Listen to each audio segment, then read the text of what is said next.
3장 31절에서 36절 말씀입니다. 요한복음 3장 31절로 36절 말씀을 우리 다 함께 합독하십니다. 위로부터 오시는 이는 만물 위에 계시고 땅에서 난 이는 땅에 속하여 땅에 속한 것을 말하느니라. 하늘로부터 오시는 이는 만물 위에 계시나니 그가 친히 보고 들은 것을 증언하되 그의 증언을 받는 자가 없도다. 그의 증언을 받는 자는 하나님이 참 되시다는 것을 인쳤느니라. 하나님이 보내신 이는 하나님의 말씀을 하나니 이는 하나님이 성령을 한량없이 주심이니라. 아버지께서 아들을 사랑하사 만물을 다 그의 손에 주셨으니 아들을 믿는 자에게는 영생이 있고 아들에게 순종하지 아니하는 자는 영생을 보지 못하고 도리어 하나님의 진노가 그 위에 머물러 있느니라. 아멘. 아멘. 꽃이 피고 생명이 움트는 4월의 아름다운 봄의 계절에 주님의 전으로 나와서 함께 예배드리는 여러분의 모든 삶 가운데에 하나님의 은혜와 평강과 축복이 가득하시기를 주님의 이름으로 축복합니다. 아멘. 오늘 제단의 권사님께서 라일락 향을 꺾고 오셨는데 라일락 꽃 향기가 참 좋습니다. 저와 여러분의 삶 가운데도 은혜의 향기가 훨씬 풍겨나는 복된 삶 되시기를 주님의 이름으로 축복합니다. 아멘. 오늘은 믿는다는 것과 순종하는 것의 의미에 대해서 함께 은혜를 나누겠습니다. 지난 주일 우리 말씀 가운데 나는 쇠하고 그는 흥하여야 된다. 세례 요한의 고백 제목으로 우리가 함께 은혜를 나눴습니다. 그래서 세례 요한의 고백은 나는 쇠해야 된다. 나는 내려가야 된다. 왜? 그분을 높이기 위해서, 그분을 흥하기 위해서. 참된 믿음의 삶이라는 것은 나는 내려가고 그리스도가 높여지는 삶이다라는 것을 함께 은혜를 나눴습니다.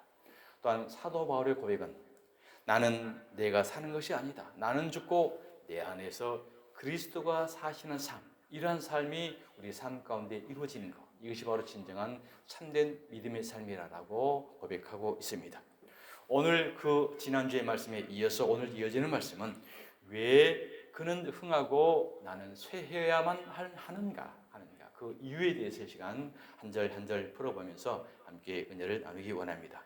첫 번째 오늘 요한복음 3장 31절 그 예수님은 위로부터 오시는 분, 하늘로부터 오시는 분이기 때문에 그분은 흥하여야 되고 우리는 쇠해야 된다라는 말씀입니다. 자, 31절 다 함께 읽겠습니다.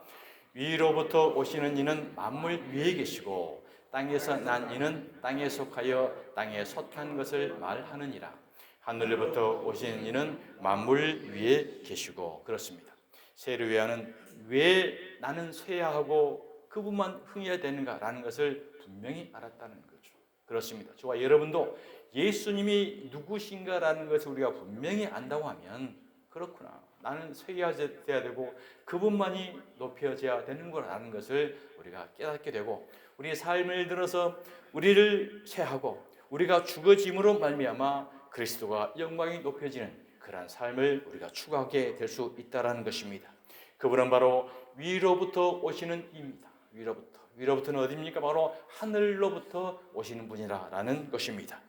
예수님은 땅의 단순한 선지자가 아닙니다. 땅의 위대한 성인도 아니고 교사도 아닙니다. 그분은 바로 하늘로부터 오시는 분, 하나님께로부터 오시는 분, 만물 위에 계시는 분이라고 성경은 우리에게 분명히 말씀을 하고 있습니다. 반대로 저와 여러분은 어떤 사람입니까? 땅에서 난 이는, 그렇습니다. 저와 여러분은 땅에서 난 사람입니다. 그래서 하늘 위로부터 오시는 이와 땅에서 난 이 두 종류로 분명히 이와 같이 구분을 해서 말씀하고 있습니다. 땅에서 난 이는 어떤 말을 합니까? 땅에 속하여 땅에 속한 것을 말하느냐. 그렇습니다. 오늘 이 시대에 저와 여러분은 다 우리가 땅에 속한 것만 이야기를 하잖아요. 땅에 속한 것.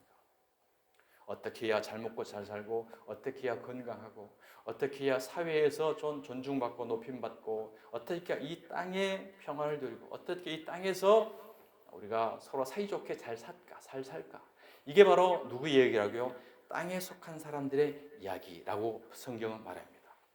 여러분, 성경이라는 것은 하늘에 속한 거고 하늘의 말을 우리에게 해주시는 거예요. 그런데 하늘의 말을 땅에 속한 우리들이 알아들을 수 있을까요? 없을까요? 알아들을 수가 없는 거예요. 그렇기 때문에 하늘의 이야기, 영적 이야기를 구약 시대에는 땅에 속한 걸로 기록해 놓은 게 구약이고 율법입니다. 구약이고 율법이었는데 이제는 그 영적 세계를 예수님이 오셔서 우리 안에 성령을 집어넣어 주시고 이제는 그래, 전에는 내가 땅에 속한 걸로 이야기를 했는데 이제는 하늘에 속한 것, 영적인 것을 너희들에게 알게 해줄 거야. 우리 스스로는 알 수가 없죠. 누구를 통해서? 성령님을 통해서. 그래서 예수님이 저와 여러분에게 그 성령님을 주시려고 십자가에 달려 죽으시고 3일 만에 부활하심으로 승천하신 이후에 저와 여러분에게 그 성령님을 부어주신 것입니다. 그래서 그 성령님이 우리 안에 오셨기 때문에 이제는 성경을 보더라도 땅의 이야기로 보이지 않게 되는 거예요. 하늘의 은혜에 하늘의 말로 우리가 볼 수 있는 하나님의 사람이 됐다라는 것입니다. 여러분, 우리가 살아가면서 해, 달, 날, 시를 속에 살아가고 있습니다. 이 날과 시간은 누가 만들었을까요? 시간은 사람이 만든 겁니다. 육체를 입고 살아가는 사람들이 살아가기 위한 방편으로 시간을 만들었어요. 영적 세계의 시간은 어떤 시간일까요? 항상 현재적 시간입니다. 항상. 그 시간이 바로 카이로스 시간이라고 하는 거고, 육체적 시간, 저와 여러분이 땅에 속한 사람들이 살아가는 시간이 이제 카이로스 시간이에요.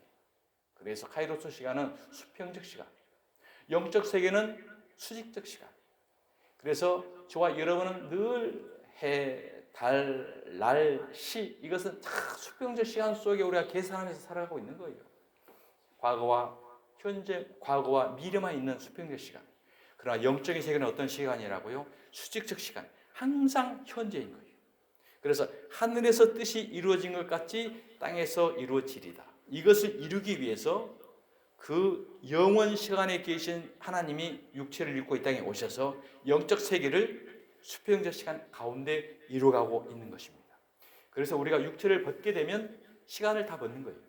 그리고 어디로 가요? 영원 속으로 들어간다는 거죠. 영원 속. 시작도 없고 끝도 없는 세계에 들어가는 거예요.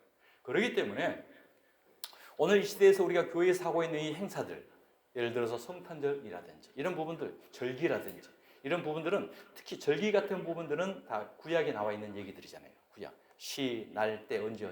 이것은 하나님의 영적 세계를 땅속 세계 속으로 기록해 놓았어요. 그렇기 때문에 그것을 구약 시대는 그렇게 지키라고 했던 거고, 그 땅에 속한 그 현상들을 영적 세계, 예수님이 오신 이후에는 이게 다 예수 그리스도로 완성되는 거예요. 그래서 구약의 모든 날과 시와 달과 절기와 모든 율법 제사 방법들은 예수 그리스도 안에서 하나가 완성이 됐다는 거죠. 언제요? 십자가 달려 죽으심으로 테텔레스타, 다 이루었다. 그렇기 때문에 이 다 이루었다는 예수님의 이 진실을 우리가 복음을 알게 되면 구약 시대의 날과 해와 달과 절기를 지킬 필요가 있습니까? 없습니까? 없습니다. 오히려 그러한 것들을 지키고 있다는 것을 뭘 말해요? 예수님이 십자가에서 다 이룬 것을 부정하게 된다는 거예요. 부정하게. 그러면 그러한 것들을 열심히 지키면 지킬수록 어떻게 돼요? 예수님의 십자가를 더 계속 부정하게 된다는 거죠. 아이러니하죠. 열심히 그냥 말씀대로 충성 봉사했는데 예수님이 와가지고 이 독사의 자식아 욕하잖아. 이해할 수 없어요. 땅의 걸로 하늘의 것을 이루려고 한다면 그 이루면 이룰수록 우리는 하나님 앞에 죄인이 되는 거예요. 그래서 사도 바울이 이걸 깨달은 거예요. 내가 이 복음, 이 진리를, 영적 세계를 깨닫고 보니까 자신이 일평생 유대인, 가말리앙생, 문화생, 바리새인으로 완벽하게 흠이 없을도록 지켰던 것들이 다 똥이었구나. 그럴수록 내가 죄인 중에 죄인이요, 괴수 중에 괴수 짓을 하고 살아왔구나. 이 고백을 하는 것입니다. 그러면 교회에서 성탄절 날짜를 정해가지고 지키는 것은 땅의 것입니까? 영의 것입니까? 땅의 것이잖아요. 인간들이 정의해서 땅의 것으로 지금 지키고 있는 건 육체적으로. 이것은 영적인 세계예요. 영적인 세계는 그분은 날과 시와 부모도 어머니도 아버지도 없는 분이에요. 영원 속에 계신 분이거든요. 그리고 오늘 방편을 육체적으로 통해서 뿐이 왔는데 우리는 영적 세계를 이해하지 못하기 때문에 그런 것들을 땅의 것으로 해가지고 부모도 생일 지는데 왜 예수님이 생일을 안 지냈냐고. 그럼 계속 지금 땅의 것 이야기하는 거예요. 땅의 것. 그리고 구약의 절기들, 날과 절기를 계속 지켜야 된다.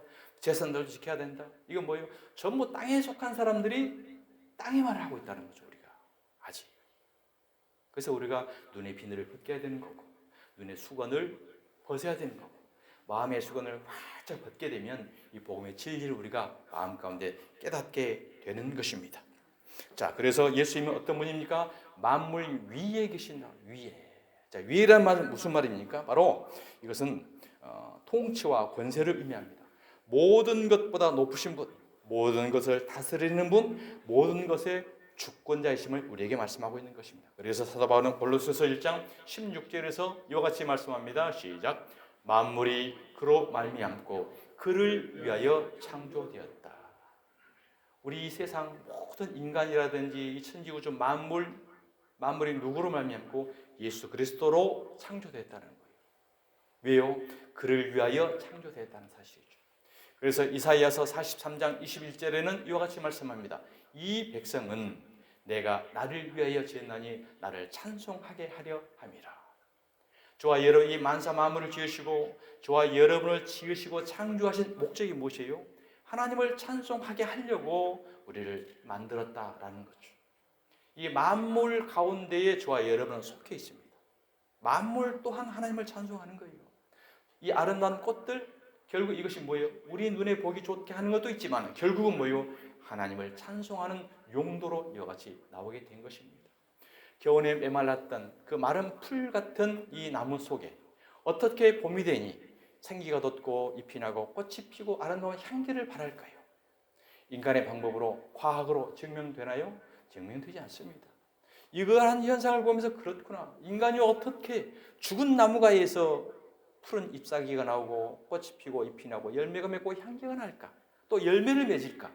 해석이 안 되잖아요. 저 밖에 그 황무지 돌을 갈라내고 가시를 엉겨내고 그 지금 옥토로 잘 갖고 놨습니다. 하나도 싹이 없어요. 싹이 없어요. 그런데 장로님이 그 속에 뭔가를 넣어놨을 거예요. 때가 되면 거기서 뭐가 나와요. 이걸 우리 인간의 방법으로 연구, 농업, 과학으로 되나요? 안 돼요. 하나님이 역사하고 계시는구나. 이것을 하나님의 사람들은 깨달아요. 그렇구나. 참아란다 하라 주님의 세계는 하나님이 우주 만물을 창조하시고 사계절을 만드시고 꽃을 피우게 하고 하나님이 왔구나. 그러나 땅에 속한 사람들은 이걸 깨닫지 못하고 자연히 때가 되면 나오겠지.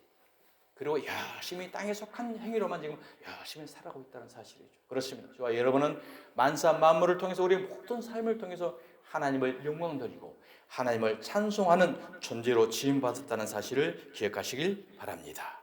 그렇기 때문에 우리는 그분만 높여야 되고 우리는 쇠해야 된다라는 세례요한의 고백이었던 것입니다. 두 번째, 이 예수님의 말씀은 바로 하나님의 말씀이라는 거죠. 32절, 33절 시작. 그가 친히 보고 들은 것을 증언하되. 그렇습니다. 예수님이 하신 말씀은 사람의 말이 아니에요. 사람의 교훈이 말이 아니에요. 그가 친히 보고 들은 것, 하나님을 보고 하나님께 들은 것을 이 땅에 오셔서 우리에게 하신 말씀인 거예요. 그렇기 때문에 영적 세계, 영혼 속의 영생의 진리의 말씀을 우리에게 와서 하시는데 그의 증언을 받는 자가 없도다. 왜요? 땅에 속했기 때문에. 땅에 속한 자들이 하늘의 영적 세계의 말을 알아들을 수가 있어요. 못 알아듣는다는 거죠. 왜요? 우리는 영적으로 죽은 자였기 때문에. 허물과 죄로 죽었던 너희를 그리스도께서 살렸다라고 하잖아요. 허물과 죄로 죽었던 저와 여러분이었기 때문에 친히 보고 들은 것을 예수님께서 이야기해도 우리는 받은 자가 없었어요. 그리고 우리는 어떻게 살아갑니까? 늘 땅의 것만 이야기하고 자기 생각만 이야기하고 내 생각에는 내 방법에는 민주적 절차로 물론 교회를 그렇게 물론 해야 되죠. 그러나 그러한 것들은 세상적 경영 방법, 세상의 원리였다라는 것입니다. 그런데 증언을 받는 자가 있다라고 하죠. 증언을 받는 자는 누굽니까? 하나님의 참 되신다는 것을 인친 자라는 사실이죠. 저와 여러분은 바로 하나님의 은혜의 선물로 인하여 성령을 통해서 우리는 천국 백성이 되므로 그 예수님의 말씀을 증언을 받고 인치는 자로 이제 살아가는 자가 되었다라고 말씀하시는 것입니다. 그래서 예수님의 말씀은 단순한 사람의 교훈이 아니라 하나님이 직접 하신 말씀인 거예요. 그래서 마가복음 7장 7절에 뭐라고 말씀하십니까? 사람의 계명으로 교훈을 삼아 가르치니 나를 헛되이 경배하는도다. 이 말은 무슨 말입니까? 하나님의 영적 진리의 말씀을 예수님을 통해서 말씀하셨는데 여전히 하늘의 영적 진리의 복음으로 깨닫지를 못하고 단순하게 인간의 윤리, 교훈, 도덕, 잘 먹고 잘 살고 기복 그냥 이렇게 교훈으로 가르치고 있다는 거예요. 어디에서요? 교회에서. 그런 예배는 헛된 경배라고 예수님이 하신 말씀이에요. 너희들이 아직도 어리석으냐. 나는 그게 육체적 땅에 속한 말로 기록은 해놓았는데 그건 내 뜻이 아니야. 그런데 여전히 교회에서 내 말씀을 세상에 정치, 교훈, 윤리, 도덕, 교훈을 가르치니 그런 것 헛된 경배라고 예수님께서 말씀하십니다. 하나님의 말씀은 어떤 말씀입니까? 말씀이 육신이 되어 우리 가운데 거하시며 이 말씀이 하나님이셨습니다. 대초의 말씀이 계시니라 이 말씀이 하나님과 함께 계셨으니 이 말씀이 곧 하나님이시니라. 그러니까 예수님이 하신 말씀은 뭐예요? 곧 하나님이신 거예요. 그 하나님이신 말씀이 육신이 되어 육체를 입고 껍데기를 입고 우리에게 와요. 왜? 우리가 못 알아보고 못 듣게 되기 때문에 우리의 수준으로 내려왔다는 거죠. 우리의 벌레만도 못한 수준으로 내려와서 우리의 눈높이로 내려와서 우리 가운데 거하신다. 우리 가운데 거하시면서 같이 눈물 흘리고 같이 고통받으시고 같이 모든 것을 우리 하물과 죄를 짊어지시고 죽어주신 거예요. 이게 바로 하나님이 육체를 입고 이 땅에 오신 성육신의 사건인 것입니다. 이 성육신의 사건을 믿고 받아들이지 않는 자는 여전히 하나님의 말씀을 그냥 세상 교훈으로밖에 못 들어요. 기복으로밖에 못 들어요. 무속적으로밖에 못 듣는다는 사실이죠. 우리가 그의 영광을 보니 아버지의 독생자의 영광이요 은혜와 진리가 충만하더라.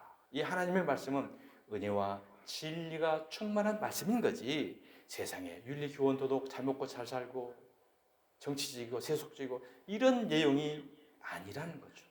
여전히 그런 말씀은 무슨 말씀이라고요? 땅에 속한 자들이 하는 말. 하늘에 오는 자는 하나님의 말씀을 하느니라. 바로 예수님의 말씀은 하나님의 말씀이신 줄 믿습니다. 예수 하나님이 육신이 되어 우리 가운데 오신 것이 바로 성육신 사건인 것입니다. 예수님의 증언을 받지 않는 자는 바로 자기의 생각을 더 믿고 자기의 기준을 더 신뢰하는 자들입니다. 그런데 저와 여러분은 이 증언을 받는 자가 된 것입니다. 그래서 하나님은 참 되시다라고 우리가 인쳤다라는 것은 바로 도장을 찍었다, 인정한다라는 의미가 되는 것입니다. 그러니까 복음을 받아들이는 자들은 어떠한 상황 속에서도 하나님은 참 되시다라고 인정하고 도장 찍듯이 자기 삶을 통하여 내 안에 그리스도가 살아계시는 삶을 증명해내고 살아간다는 사실이에요. 캐나다의 나이아가라 폭포에서 줄타기의 명인이 있었습니다. 그래서 그 나이아가라 폭포 위를 횡단하겠다라고 선언을 했습니다. 많은 사람들이 열광하고 모여들었습니다. 그는 나이아가라 폭포 위를 여러 번 줄타기를 통해서 건넜습니다. 눈을 가리고 건넜고 외발 자전거를 타고 건넜고 심지어 사람을 등에 업고 건너기까지 했습니다. 그리고 그는 외쳤습니다.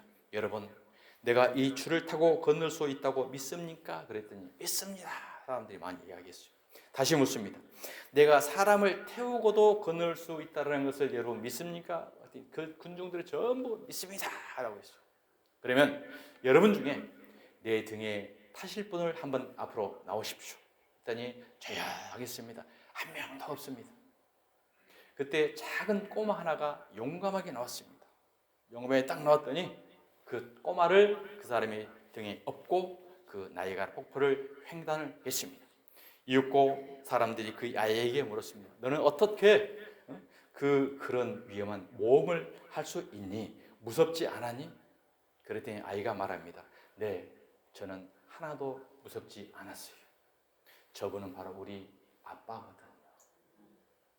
그렇습니다. 군중들은 믿는다고 말은 했지만 실제로 맡기지 않았다는 사실이죠. 믿는다는 것은 입으로 말하는 것이지만 신뢰한다는 것은 자신을 맡기고 직접 올라타는 것입니다. 그래서 베드로 사도는 5장 7절 이와 같이 말씀합니다. 너희 염려를 다 주께 맡기라. 이는 그리하면 그가 너희를 돌보심이라. 아멘. 사랑하는 주평의 성도 여러분, 우리는 말합니다. 하나님을 믿습니다. 하나님께 맡깁니다. 그러나 실제로는 여전히 내가 붙들고 있습니다. 여전히 내가 통제하려고 합니다. 믿음은 하나님께 내 인생을 맡기고 올라타는 것입니다. 주를 위해서 나를 붙드는 것은 내 힘이 아니라 그가 나를 돌보심을 알기 때문입니다. 그것이 바로 하나님이 참 되시다는 것을 인천느니라라고 증명하며 살아가는 저와 여러분의 믿음의 삶인 줄 믿습니다. 아멘. 세 번째, 하나님은 예수님께 성령을 한량없이 주셨다. 본문 34절입니다. 시작. 하나님이 보내신 이는 하나님의 말씀을 하나니 이는 하나님이 성령을 한량없이 주심이니라. 아멘. 구약시대에는 성령의 임재가 제한적이고 목적적이었습니다. 그래서 사사에게 성령이 임하면 그가 사사가 앞장서서 전쟁에 늘 승리를 했고, 선지자에게 성령이 임하면 하나님의 말씀이 선포되었습니다. 그리고 왕에게 성령이 임하면 탁월한 통치와 능력을 나타냈습니다. 구약시대의 왕, 선지자, 사사, 이들의 특징이 무엇입니까? 성령이 일시적, 부분적, 그리고 떠나기도 했다라는 사실이죠. 그래서 사무엘상 16장 14절은 이와 같이 말합니다. 여호와의 영이 사울에게서 떠나고 여호와께서 부리는 악령이 그를 번뇌하게 한지라. 사울 왕은 하나님의 성령에 충만했을 때는 하나님의 계시도 말하고 충만했던 사람이에요. 그런데 하나님의 영이 떠나니까 어떻게 해요? 악령이 그를 번뇌한다고요. 악령이. 본시 모든 사람들은 악령의 지배를 받고 살아가는 자들이었어요. 저와 여러분이 다 세속에. 그런데 하나님이 우리를 불러주셔서 악령을 물리치고 성령이 우리를 지배하게 되는 것이죠. 그래서 여전히 우리가 이 성령이 떠나게 된다고 한다면 누가요? 악령이 지배하는 거예요. 악령이. 그래서 악령이 하는 역할이 뭡니까? 악령이 그를 번뇌하게 한다. 번뇌하게 한다. 이들이 바로 땅에 속한 자들이고 아직 성령을 받지 못한 자들이 이 세상에서 살아가는 형태의 모습입니다. 그래서 예수님께서 한 서기관이 나와 예수께 아뢰되 선생님이여 어디로 가시든지 저는 따르리이다. 한 서기관이 예수님을 따르겠다라고 예수님을 찾아왔습니다. 그때 예수님께서 서기관에게 한 얘기예요. 여우도 굴이 있고 공중의 새도 거처가 있으되 인자는 머리 둘 곳이 없다 하시더라. 그리고 그를 비척해 버립니다. 오늘 이 말씀도 우리가 땅에 속한 걸로 해석을 하게 되면 예수님은 집도 절도 없잖아. 그렇기 때문에 가난하게 우리가 하나님을 따르는 거야. 이렇게 이제 교훈으로, 청빈으로, 가난으로 이렇게 가르쳐요. 이 말은 땅에 속한 말이에요. 그럼 하늘에 속한 말은 무엇이냐? 바로 영적 세계 말이에요. 서기관은 뭐예요? 율법으로 가득 찬 사람이잖아요. 율법으로 꽉 찬 사람이잖아요. 율법으로 꽉 차 있는 네 속이 바로 여우굴이야. 윤리권 도덕으로 꽉 차 있는 네 율법주의 신앙, 그 신앙이 바로 너는 공중에 새가 거처하는 네 귀신의 집이야. 이걸 이야기하는 거예요. 여우, 새는 귀신, 사탄을 의미해요. 그렇기 때문에 율법주의요, 세상주의요, 땅에 속한 걸로 열심히 하나님을 섬긴다고 했는데 그가 바로 여우의 굴이요, 공중에 새가 하는 거처요. 네 속은 사탄의 속이에요. 그래서 내가 네 속에 들어가지 없어라고 예수님은 이야기를 한 겁니다. 오늘 이 시대도 마찬가지예요. 오늘도 서기관 같은 신앙인들이 참 많습니다. 그 속은 여호와의 굴이고 공중에 새에 거치기 때문에 성령님이 임재하지 못하는 거예요.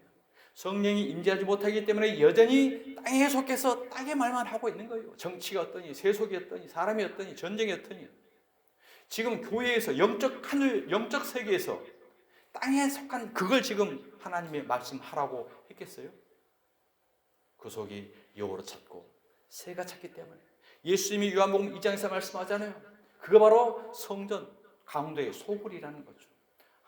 소 팔고 양 팔고 비둘기 팔고 독 막 부는 이들 와서 예수님이 상을 엎어버리고 채찍으로 다 쫓아내버리잖아요.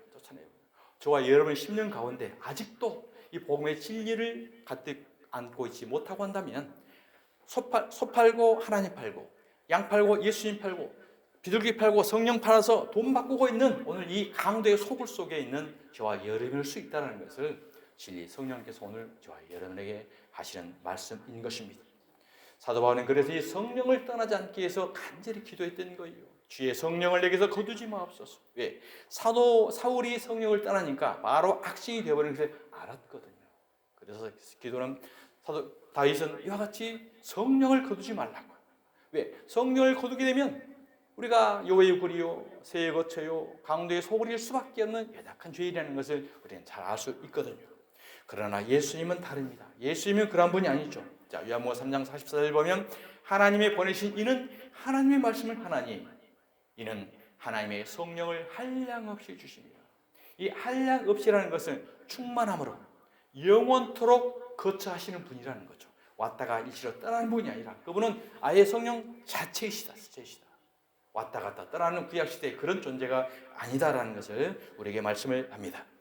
그래서 우리의 소망은 어디에 있습니까? 바로 이 예수님에게 있는 것입니다. 그분 안에는 능력이 있고 생명이 있고 구원도 있습니다.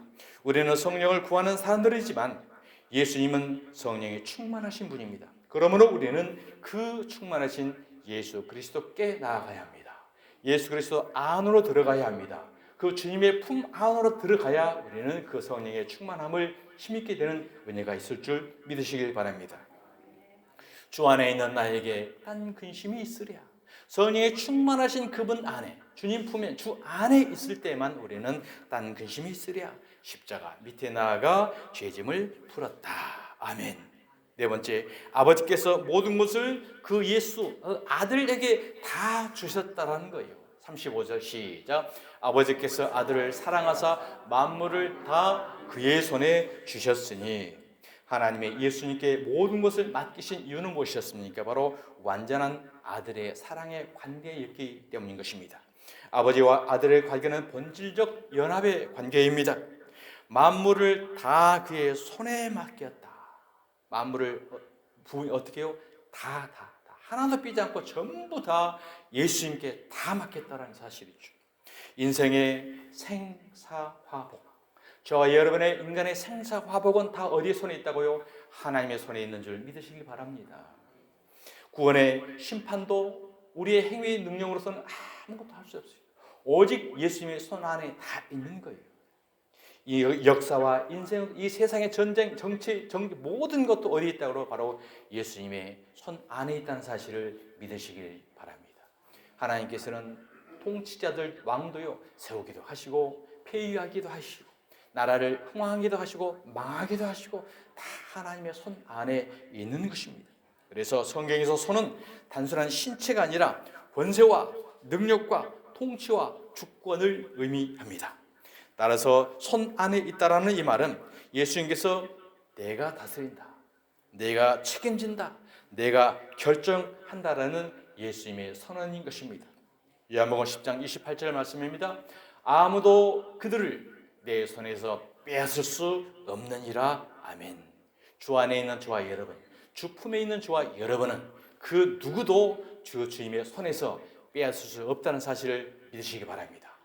이것을 믿기 때문에 우리는 담대하게 살아가는 거예요. 때로는 가다가 넘어져도 엎어져도 뒤집어져도 주여, 여전히 내가 주님 손 안에서 또 넘어졌습니다. 주님이 은혜 안에서 또 뒤집어졌군요. 불쌍히 여겨주세요. 엎드리기만 하면 다 품어주시고 끝까지 빼앗기지 않는 분, 이 언약의 약속을 우리 하나님의 언약의 약속인 줄 믿으시기 바랍니다. 하나님의 약속을 할 때 구약에 보면은요 횃불 언약이라는 게 있어요. 횃불 언약. 이 언약이 뭐냐면은 내가 너와 언약을 할게. 너를 반드시 내가 구원할 거야. 라고 횃불 언약을 했는데 짐승 중간을 쪼개요. 중간을 쪼개고 하나님이 그 가운데 지나가요. 내가 너희를 구하지 않으면 너희가 너희를 구원한다고 약속했기 때문에 이 약속을 깨면 나도 이 짐승처럼 죽을게 라는 자기 고백이에요. 그래서 결단코 주님 안에 주 품에 있는 저와 여러분은 하나님이 인정하는 자들에게는 영원토록 우리를 이끌어 가신다는 하나님의 고백의 말씀인 것입니다. 예수님의 손 안에 있는 자는 완전한 보호와 구원을 받으신 줄 믿으시기 바랍니다. 사랑하는 성도 여러분, 지금 현재 저와 여러분의 삶은 누구의 손 안에 있습니까? 내 손 안에 내가 나를 붙들고 살아갑니까? 아니면 주님의 손 안에서 주님께 맡기는 인생을 살아갑니까? 예수님의 손 안에 있다는 것은 그분의 주권과 보호 아래 있다는 뜻인 것입니다. 여러분, 이제 제가 여러분에게 질문을 하겠습니다. 이 질문은 반드시 여러분의 답을 다 해야 돼요. 이 답을 해야만 여러분 천국을 갈 수 있어요. 천국 들어갈 때 앞에서 면접시험을 볼 겁니다. 그래서 이 답을 이 면접시험에 탈락되면 못 들어갈 수도 있어요. 그렇기 때문에 대답을 큰 소리로 잘 하시기 바랍니다. 두렵습니까? 답을 알려드릴게요. 답은 바로 오직 예수. 뭐라고요? 오직 예수. 자, 질문합니다. 모든 권세가 누구에게 있습니까? 오직 예수. 모든 결정권이 누구에게 있습니까? 오직 예수. 생명도 심판도 구원도 다 누구의 손에 있습니까? 오직 예수. 100점. 여러분들은 천국 통과. 할렐루야.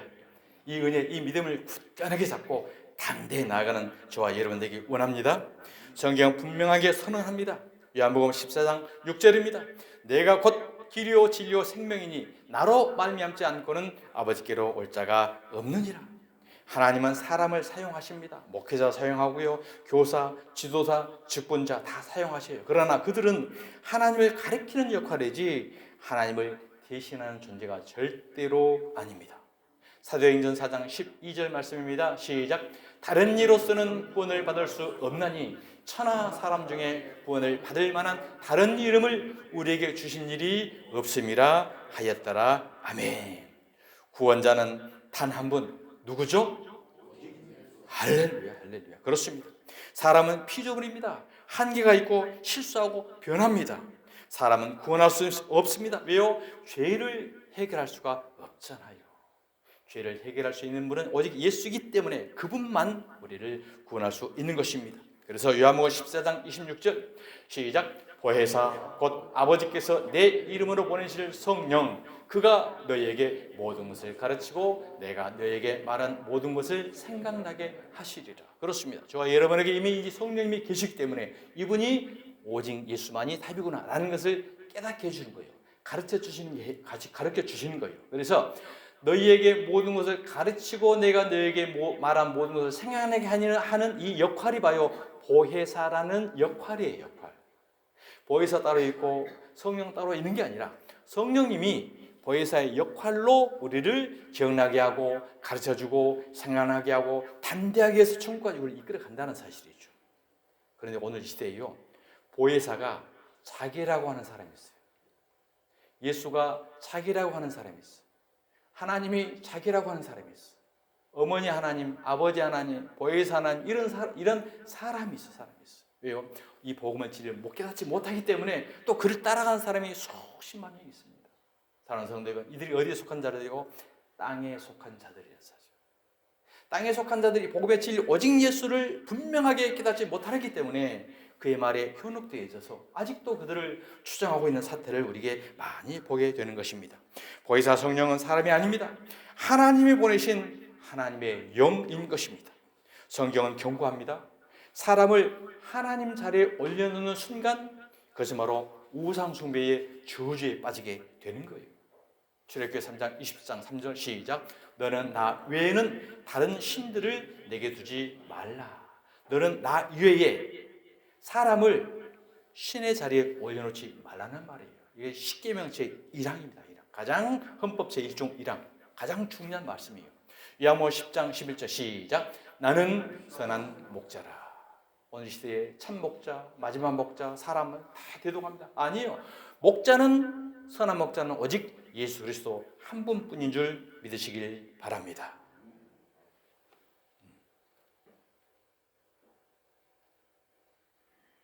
신앙의 대상은 오직 예수 그리스도인 것이요. 자, 마지막 말씀입니다. 자, 그다음은 믿는 자와 믿지 않는 자의 결과는 어떤가? 너무나 중요하잖아요. 자, 마지막 말씀 요한복음 3장 36절 시작. 아들을 믿는 자에게는 영생이 있고 아들에게 순종하지 아니하는 자는 영생을 보지 못하고 도리어 하나님의 진노가 그 위에 머물러 있느니라. 이 진노는 불심판입니다. 지옥 심판인 것입니다. 자, 오늘 말씀 가운데 굉장히 중요한 얘기 있습니다. 아들을 믿는 자는 영생이 있고, 이 말은 이해가 되죠. 그런데 아들에게 순종하지 아니하는 자는, 믿지 않는 자라고 했으면 말이 되는데 순종하지 아니하는 자는 영생을 보지 못한다는 이걸 배반적 말씀 같죠. 그렇습니다. 이 말은 무슨 말씀입니까? 믿는다는 것은 삶으로 받아들이는 것을 말한다는 사실이죠. 그래서 믿음은 반드시 순종으로 나타내게 되어 있다라는 것을 하나님은 이와 같이 말씀하고 있는 것입니다. 그래서 로마서 1장 5절은 이와 같이 말합니다. 시작. 믿어 순종하게 하나니. 순종과 믿음은 별개가 아닙니다. 믿는 자는 반드시 순종하게 하시는 분이 누구예요? 성령님인 거예요. 그래서 정말 믿음이 있다고 하는데 성령의 열매가 전혀 없어. 그러면 아직 완전한 믿음이 아닌 거예요. 진정한 오직 예수를 믿는 자는 그 안에 성령님이 계시는 거고, 성령님이 계시는 분은 성령의 열매가 나타나 성령의 행함의 순종이 나타나게 된다. 그래서 믿어 순종하게 하시는 것이 바로 성령의 역사고 우리의 믿음의 삶인 줄 믿습니다. 요한복음 3장 36절입니다. 시작. 아들을 믿는 자에게는 영생이 있고 아들에게 순종하지 아니하는 자에게는 영생을 보지 못한다. 이 말씀이 이제 이해가 되시죠? 믿으면은 순종하게 되는 거기 때문에 믿음과 순종은 같은 동의어로 연결이 된다는 것이죠. 그래서 순종하지 않는다는 말은 다른 말로 거부하다, 받아들이지 않는다는 의미인 것입니다. 따라서 이 구절의 정확한 의미는 믿는 자는 예수님을 받아들이고 그분께 순종해서 자신을 맡긴 사람인데, 순종하지 않는 자는 여전히 자기식으로, 자기 주관으로, 자기 인생으로 살아가는 자라는 것을 말하고 있는 것입니다. 그러면 성경을 왜 이렇게 표현을 했을까요? 믿음은 눈으로 보이지 않기 때문이에요. 그리고 순종으로 드러나기 때문이라는 사실이죠. 믿음을 여러분 아무리 믿음이 있다고 해도 보여지나요? 안 보이잖아요. 믿습니다. 쌍시옷으로 아주 깊게 힘을 줘서 한다고 해서 믿음이 있는 사람인가요? 아니에요. 그 이야기를 안 하더라도 순종으로 삶이 드러나는 것, 백합화, 라일락 향기가 드러나는 것처럼 드러나는 거죠. 라일락이 나 향 많아, 와서 향 좀 맡아줘. 그러나요? 자연으로 나는 거예요. 나기 때문에 와서 우리가 향내게 맡은 거예요. 그래서 믿음은 순종으로 이어지게 된다는 사실입니다. 믿음은 눈으로 보이지 않고 순종으로 드러나기 때문입니다. 즉 보이는 순종으로 드러나지 않는 믿음은 성경적 믿음이 아니다라는 증거란 사실이죠. 사랑하는 성도 여러분, 성경은 우리의 상태를 분명하게 나누고 있습니다. 믿는 자와 믿지 않는 자, 순종하는 자와 순종하지 않는 자.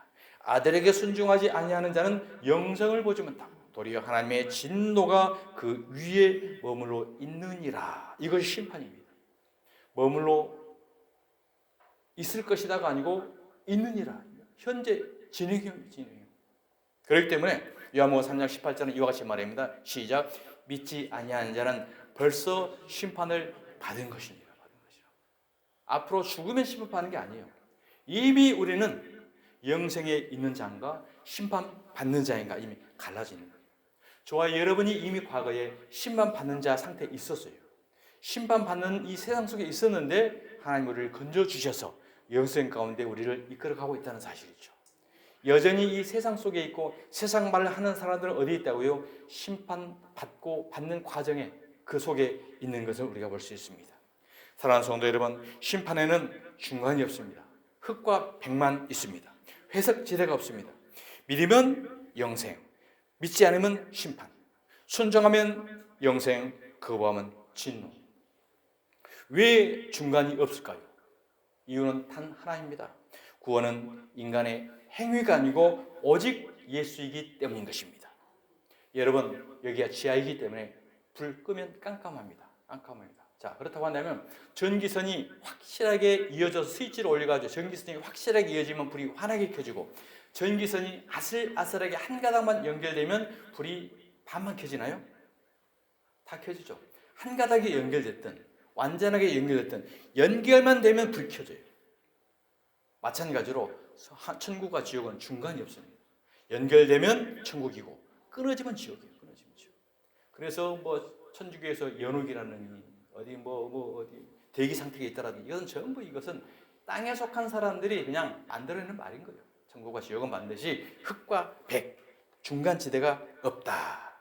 구원은 인간의 행위가 아니고 오직 예수 받아들이는 순간 우리는 영생에 거하는 저와 여러분이 되는 줄 믿습니다. 다른 종교는 선행으로 점수를 쌓는 시험을 하고 있지 않습니까? 그러나 성경은 생명선에 연결되는 것입니다. 연결되면 삽니다. 끊어지면 죽습니다. 그리고 중요한 것은 이것이 인간의 미래의 죽어서가 아니라 지금의 현재의 상태라는 것입니다. 그 위에 머물러 있느니라. 지금 내가 예수 그리스도를 믿고 있다면 이미 생명 안에 있는 것이고, 지금 내가 그분을 거부하고 순종하지 않고 있다고 한다면 이미 심판 아래에 있는 것입니다. 말씀을 마칩니다. 사랑하는 성도 여러분, 우리는 더 이상 미룰 수가 없습니다. 중간 지대에 있을 수가 없습니다. 우리는 지금 어디에 서 있습니까? 예수 그리스도를 믿는다는 것은 단순 종교의 선택이 아니라 생명과 죽음의 문제인 것입니다. 예수 그리스도를 믿음으로 생명 가운데로 주 안으로 주 품으로 깊이 들어오십시오. 그래야 심판이 아니라 생명, 진노가 아니라 은혜 안에 날마다 거하시는 복된 삶으로 살아가시는 저와 여러분이 되시기를 주님의 이름으로 축원합니다. 아멘. 하나님 감사합니다. 예수님만 높임 받으셔야 되고